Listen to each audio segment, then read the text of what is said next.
Welcome to the Living Full Out Show. My name is Nancy Solari, and today we're talking about the gifts in grieving. And I know sometimes it's hard to see that silver lining. It's hard to see the gift when you're so sad. But that's why we brought you today our inspirational guest, Alison Pena, because sometimes we have to hear how others got through it and maybe see the lens that they see those moments through and how they were able to see the gifts. And so I'd like to welcome Alison to the show. Thank you so much, Nancy. Hi. So Alison, there's so many different moments in your life up to when you were younger to today where you've experienced many losses. But I'm curious, how did you find the gift in them? So for example, my parents got divorced. I know yours did as well. But for you, that came a bit of a surprise, and it was kind of something that happened at an age of 15, which is such an important age when you need almost your parents as role models the most. Was there for you any silver lining, any gift to that? To my parents' divorce? Yeah. Not really to that. That was, I was 15. I was the oldest, a girl with 3 brothers. And I really took on that I was responsible for making things better. And a 15-year-old cannot make a divorce situation better. It's a lot of pressure for a 15-year-old to take on. Yep. Your family, there's so many dynamics in that family. And your brother, I know that you guys kind of warriored it out sometimes over the years. Mm-hmm. But yep. he too ended up passing at a young age. How old was he, and what happened? So he was 23, and he had a genetic enzyme deficiency, and so he died when I was 25. Mm-hmm. And that was really hard. I wondered if it should have been me instead of him. Why do you say that? Why do you say that, Alison? Well, I was the one who took on responsibility of taking care of everybody. Got it. And so, in a way, that would have done that. But it was also kind of miraculous because I decided that I would bring into the world what he no longer could. And so there was a real sharpness to the way that I lived my life for a little while after that. Because what I realized was, I love you is the most important thing to say. And not just to say it, but to say it to mean it. Text, email, call, some version of. Because you don't know how much time you have. Yeah. I was 25. My brother was 23. And I mean, the losses that you went through, 15, 25, that's a lot to handle when you are trying to, find your own path, evolve into who you're meant to be in the world. Yet having that responsibility of being that leader at such a young age. And along your path, you did fall in love. You did have a partner. Yep. And sweet David. And now David, unfortunately, had his own challenges, depression and diabetes and ultimately another condition. Can you share with us a little bit about David, that struggle, and what happened to him? Yeah, David was a professional artist, and he, about 6 weeks before we got married, we found out that he was a manic depressive. He had never been diagnosed. And I decided to marry him anyway. And it was quite the ride. And then a couple of years in, he got diabetes. And then in the last year of his life, he was diagnosed with pancreatic cancer. And so along those illnesses and in that last year, it was hard. It was hard.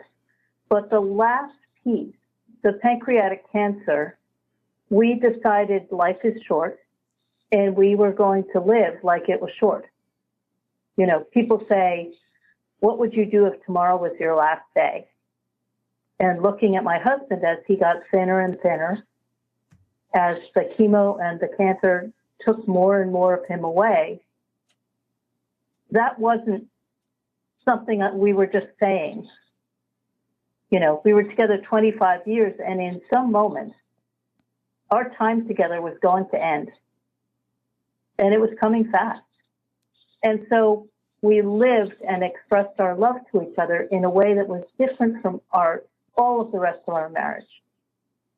Gosh. And if we'd lived that way through our marriage, the whole of it, it would have been much richer and much more loving than it actually was, in all honesty. So, you know, your brother taught you to kind of do it, you know, see things. He was adventurous. He did a lot of different things, and you learned to appreciate him for that, and you learned to understand the importance of time, and then with Dave, obviously, wow, to be able to take that time at the end and really renew that romance and have that treasured time. What did being with Dave teach you? What did you learn most? What did you leap away from most? I guess what I learned is that love is not a flat line. Love is a roller coaster. And the hard times make the good times clearer in a certain way. So I would not trade it, and it was not easy. All of that. You know, everybody, as we talk about today's topic, you know, it's actually tough for me, Alison, to ask you all these questions because the amount of losses that you've had are extraordinary. But I really, really value how you see that gift, that takeaway, that what you've learned. And I think everybody, it's about cherishing that time, those I love yous, like Alison talks about. I mean, as you hear the rest of her story and kind of what she's learned, I want you to channel that love and that desire to give back, caregiving, into your current life. We're going to learn more with Alison. We'll be back. Welcome back. I'm Nancy Solari, and this is the Living Full Out Show. And today we're talking about the gifts in grieving. And we're going to continue our interview here with Alison Pena, who is really giving us a unique perspective on the losses that she's experienced, but how she's walked away really richer in her own life in terms of how she wants to be the best her she can be. So, Alison, I'd like to welcome you back. Thank you so much. Now, you shared with us in the prior segment about, you know, the divorce of your parents, your brother's passing, you know, Dave's passing, and all of that could just have someone want to wave that white flag and say, I surrender. But what I love about you is surrender is not something you do. You are somebody who's a leader. That's why everybody wants you to look out for them, and that's why you're so good at it. But you decided to reclaim your life. You weren't going to fall into the depths of sadness and stay there. You knew you had one love of your life, but you wanted love again. And I love that because I think some people feel like, well, I've had my one love, that's it. But I love that you were like, nope, I can have it again. And did you go on Bumble and find Wayne? I did. I did, having not dated in 27 years anyone except my husband. Is that just, I mean, how weird is that? I mean, I don't want to be intimate here, but I mean, how weird is that after all that time to be in the arms of someone else? Is that Like, do you feel like you're betraying It was Dave, or do you think Dave is cheering you on like somebody should love her? She's amazing. it was very complicated. I did feel like I was betraying him, so my head knew that he was gone. Hmm. My heart did not know that. So it took 6 months, at least 6 months, before I could be touched, a hug, a kiss, all the things that are part of a relationship, building a relationship. And Wayne was just immensely patient. Gosh, He I said want to that find a Wayne. I want a Wayne. Everybody wants a Wayne. Patient people they're very sexy. Patient people are, it's just, and you're kind, so you two make a good team. Now, what I think is interesting is when Dave passed, you loved him, yeah, but his mom was around. His mom was alive, and you chose to take care of her. And that's extraordinary. I mean, I not that you were going to turn do. your back on her, but that's amazing. Well, David left her to me, Hmm. and it was not a choice particularly. It was there was nobody else. There was nobody else. She was 93, and we had a very contentious relationship. We fought over Dave for 25 years. Hmm. And it took 10 years before Dave took my side over hers. So we And had a really, really rough relationship. So when he died, I was like, you want me to do what? well, But that's the most loving thing you could have done, and you did it. But interestingly enough, you found yourself taking care of his mom and your mom. Yep. But I love moms. My mom is one of my best friends. I love moms. But you recently had two losses of our sweet moms. Yep.